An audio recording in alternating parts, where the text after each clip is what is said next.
Okay, everybody. This week we're going to be looking at virtue ethics. Now, I won't be covering the whole topic because you have the book to read that will help you with that. But I do want to, in this video, provide you with some historical context and also alert you to some common misconceptions that arise from the fact that when it comes to virtue ethics, we are dealing with something incredibly old. Virtue ethics is, in a way, the oldest ethical theory in all of Western civilization.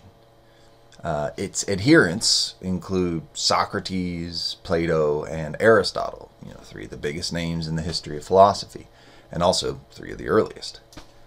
Now, I say, in a way, it's the oldest, because none of those three people would have ever called their ethical theories virtue ethics. That's a name 20th century authors gave to the theory. And of course, they didn't all have the exact same theory. Aristotle and Plato famously disagreed about a great many things, and that extended to the topic of ethics. And when it comes to Socrates, I mean, who knows what Socrates thought of things? Socrates never wrote anything down. The only stuff we have to tell us about Socrates are things that his students wrote down. And the only one of his students anybody seems to read much of anymore is Plato. The long and short of it is that Plato and Aristotle, if you could go back in time and ask them, they would have been surprised at the idea of someone lumping their two views on ethics together. So would the people who lived back then. They would have, thought of Plato and Aristotle as being very different.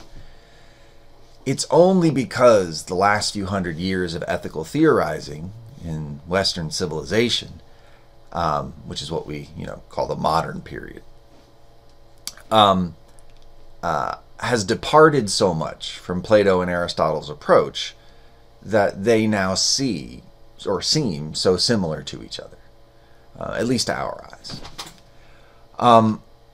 Now, what I will tell you about virtue and virtue ethics will be an attempt to tell you what people like Socrates, Plato, and Aristotle had in common. And I'll highlight here and there, where they disagreed on some things, but I'm going to try to stick to, the broadest, most general features of the theory, which they'll have in common. Now, the usual way to present virtue ethics is as a series of contrasts with modern ethical thought. And like I just said, when philosophers talk about modern thought, they usually have in mind a period starting around 400 years ago. Some philosophers will even tell you that the modern period is over, and that we're in some kind of postmodern period, a term you might have heard of. But we're not going to get into all those kinds of debates. So, what are these contrasts between the thought of people like Plato and Aristotle, who lived 2,400 years ago, and the thought of people over the last 300 to 400 years?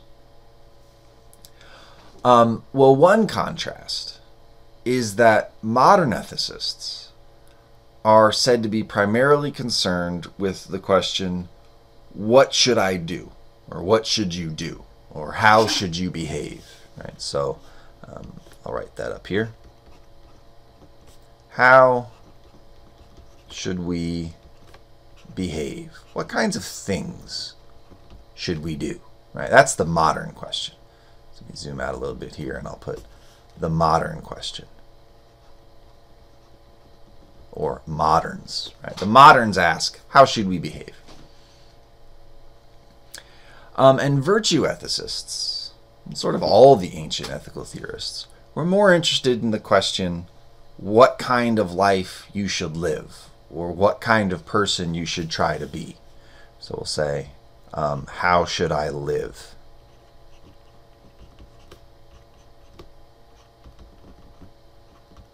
We'll say this is the ancient / virtue perspective. Now, as you can tell, these questions are, not completely disconnected. How you behave is part of how you live. But it is true that virtue ethicists are taking, therefore, a broader view on things. Most modern philosophers would probably tell you that it isn't the job of ethics to, for example, tell you whether you should lead a life of social and political engagement or a life of scholarly contemplation. But that question, which of those two lives you should shoot for, that kept Plato and Aristotle up at night. And each of their two greatest books on ethics are, in a sense, devoted to answering that very question. Right? Should you be socially and politically involved, or should you, have a more solitary life where you're trying to figure out the answers to the deepest questions? Right? On the flip side, modern ethical theories are usually expected to answer fairly precise, particular questions. For example, whether it's morally permissible to lie to a government agent in order to protect someone from unjust government action. Right? The classic example nowadays is it all right to lie to a Nazi, like an SS officer, in order to protect, Jews in your basement? A question that would have actually arisen for particular people during World War II. But Plato and Aristotle never really consider questions like that. And not just because they were dead before World War II. They never really asked those kinds of questions.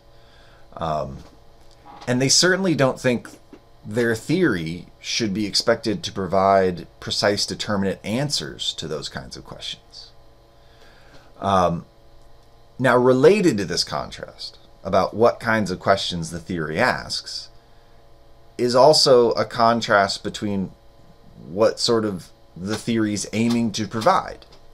So modern ethical theories, which, like I said, will ask questions like how should we behave, will tend to focus on providing arguments for moral rules, ethical rules, or moral laws. So I'll write rules/laws.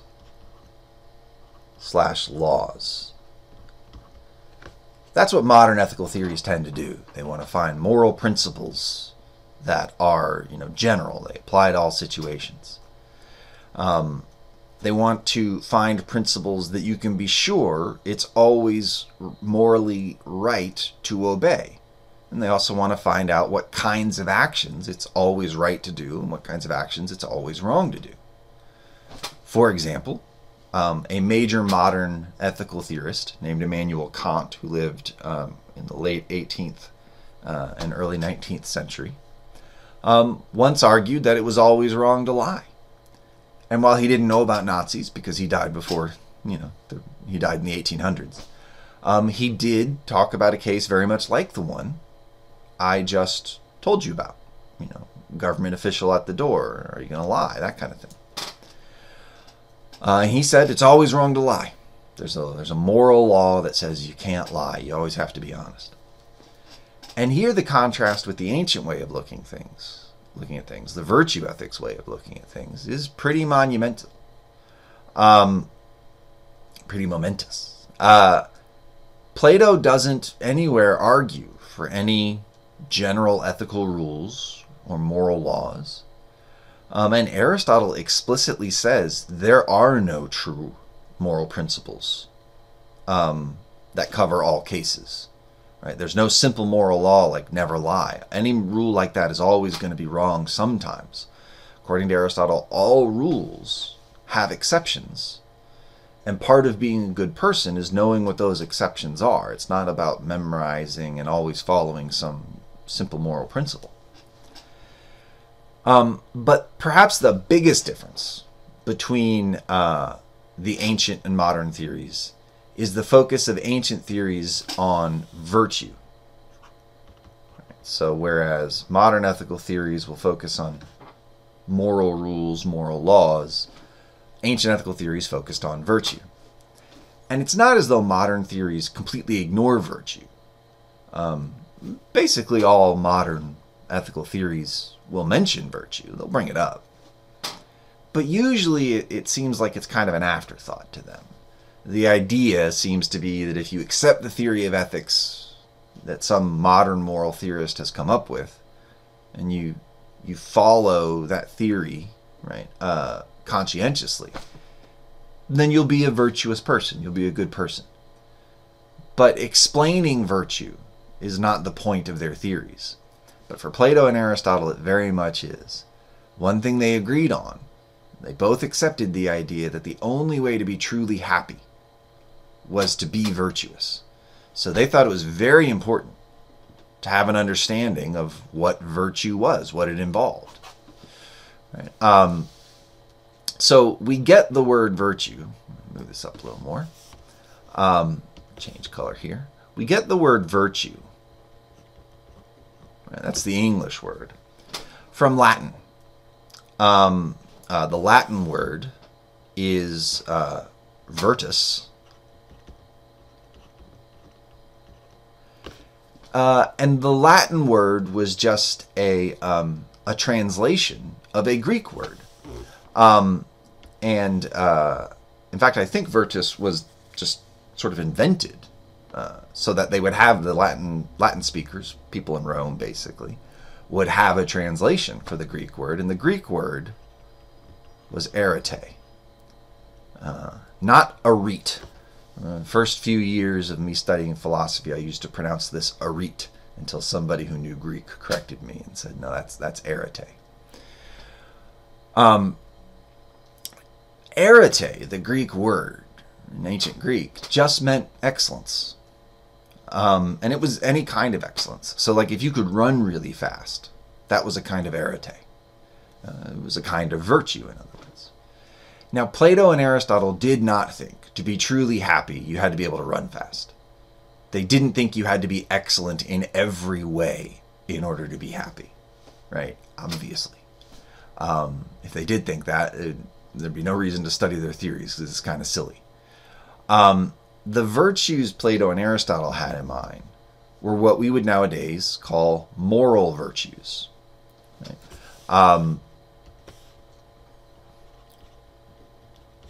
So the English word moral or morality is another word we get from Latin. We get it from the Latin word moralis.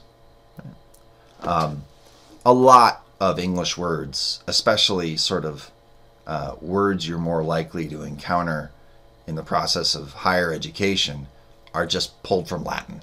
And that's there's an interesting reason why, but we're not going to get into that here in this class. History class would be a good place to go to find out about that. But yeah, we get the English word moral from the Latin word moralis. But the Latin word moralis was once again just a translation of a Greek word. And the Greek word was ethike, which you can probably tell is where we get the English word ethics. So unlike with arete, where we don't have, right, an Anglicization, an English version of that word. We just never developed one. We do have an Anglicization of the Greek word ethike. It's ethics. That's something worth keeping in mind. A lot of people talk a lot about the difference between morality on the one hand and ethics on the other. And it's probably a good idea to keep in mind that originally these two words meant exactly the same thing. They were just translations of each other from different languages. Another example of something like this happening is freedom and liberty. Liberty comes from Latin, libertas, and freedom comes from German, Freiheit. Sometimes people will write whole books. I've read whole books, people trying to explain the difference between freedom and liberty. And it's like, they're just two words that mean the same thing because we got them from two different languages. You're overthinking it. I myself, for example, think that morality and ethics, that's the same thing. People try to come up with distinctions between them. But just one man's opinion, that's not something you need to treat as gospel. All right, so what did the Greek word ethike mean? Moral virtues, our English expression moral virtues, comes from the Latin expression virtus moralis, which comes from the Greek expression ethike arete. Arete, remember, is just excellence. Ethike meant character. Right? So here I'm going to make a new color so that we can... actually, no, we'll just stick with green, actually, because this is the English. All right, so let's draw some arrows here. Arete just meant excellence. Ethike just meant character. I apologize for the slappiness of my handwriting there. So what Plato and Aristotle thought was that to be happy, you had to have the characteristic excellences of character. You had to have an excellent character. Right? You had to have the right character traits. Well, what were these character traits? Well, at this point, we start getting into where Plato and Aristotle disagreed. They didn't disagree about what the right character traits were. So there was a standard list. So I'm going to scooch up here, and I'll write down the list of what were called the canonical Greek virtues. And they were wisdom, justice, courage, temperance, which did not mean abstaining from liquor. I mean, that was part of it, but it covered things like not eating too much, stuff like that. And then sometimes people will leave this list at just 4, but very often you can add a 5th one, piety. The English word piety is not a great translation of the Greek word in this case. Piety for us is like a purely religious virtue. You're a pious person if you do the right things at church, you worship in the right way, you honor God in the right way, things like that. For the Greeks, it involved much more. It involved definitely that. You had to, do right by the gods. But also, part of being a pious person was like respecting your parents, respecting authority figures in general. So Plato and Aristotle agreed about what the virtues were. They would have agreed that all of these things were virtue. To be wise, to be just, to be courageous, to be temperate, to be pious. They would have agreed that all those things were good. Where they disagreed is exactly why they were good. Now, they both thought that having the right character traits somehow had to do with being rational, with being a rational person. The way they thought about it was they both thought our mind, or our soul, which basically meant the same thing for them, had parts. And that reason was the highest part, the best part. The best part of us was our ability to be rational, to reason about things. They disagreed about what the other parts were. This is one of those places where they did not agree at all. But they both agreed the best part of us was the rational part. Now, it is very important to avoid a certain confusion here, a very common confusion. So like they both thought being virtuous was somehow to be rational, that being wise, just, courageous, temperate, pious, those are all just different ways of being rational, because that was the highest and best part of the human soul. Nowadays, however, people will usually contrast being rational with being emotional. They'll say, if you're being rational, you're not being emotional. If you're being emotional, you're not being rational. This is not at all the way the Greeks thought about things. Emotions for the Greeks could be rational or irrational. Right? Emotions weren't necessarily irrational, but they also weren't necessarily rational. Or in other words, there's nothing inherently irrational about being emotional.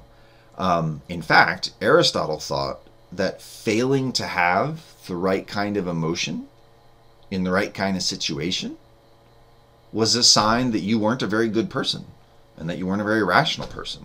For example, if you had a loved one die and you were just like, right? You had no emotional response to it, Aristotle would have said, that's irrational. You should have had an emotional response, right? Because you should have cared about them, and caring about them involves having an emotion. So they did not. The Greeks did not. Plato and Aristotle did not. I want to stress this because it's a very common misconception people have. They did not think that being virtuous meant being non-emotional. Right? They did think virtue was about being rational. That doesn't mean they thought it was about being not emotional. The contrast that Plato and Aristotle would have accepted was not between the rational and the emotional, right? So if you think about it this way, rational versus emotional, the Greeks would have been like, that's not it, right? What they would have said is the contrast is between the rational or reason and desire or appetites. That's the contrast they wanted to draw. What was irrational in its nature was desire, not emotion. They thought that reason was the part of the soul, the rational part of your soul, was what allowed you to overcome your desires. They didn't think desires were all bad. Right? Like some of your desires are definitely good. Your desire to eat food helps keep you alive. Your desire to go to sleep helps keep you alive. But they both thought desire can go too far, right? Especially the desire for pleasure. They disagreed about a lot else.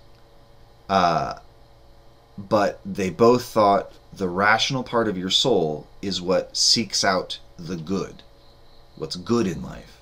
Whereas the desiring part of your soul, the appetitive part of your soul, seeks out what's pleasurable. And they thought that being a good person, being a virtuous person, was about being rational and not giving in to your desires. To give an example, Aristotle thought that the virtue of courage was not a matter of not feeling fear, right? Sometimes people, when they hear, this is that misconception I was talking about, they hear that, virtue ethics says the virtues are about being rational. They think that means, all right, so you won't be emotional, which means being courageous is about not feeling the emotion of fear. Well, that's not what Aristotle thought. Aristotle thought if you didn't feel fear, you were sometimes just crazy. Like if it's you versus 100 other people, you should be afraid. If you're not afraid, you're what he would have called rash. It's not courageous. Being rash is not being brave. What Aristotle thought was that courage was not about not feeling fear. It was about being able to stand firm in the face of that fear, in the face of the danger, despite your natural desire to turn and run. Your desire to seek out pleasure will mean that your desires will always take you away from danger. But sometimes the right thing to do is to face the danger.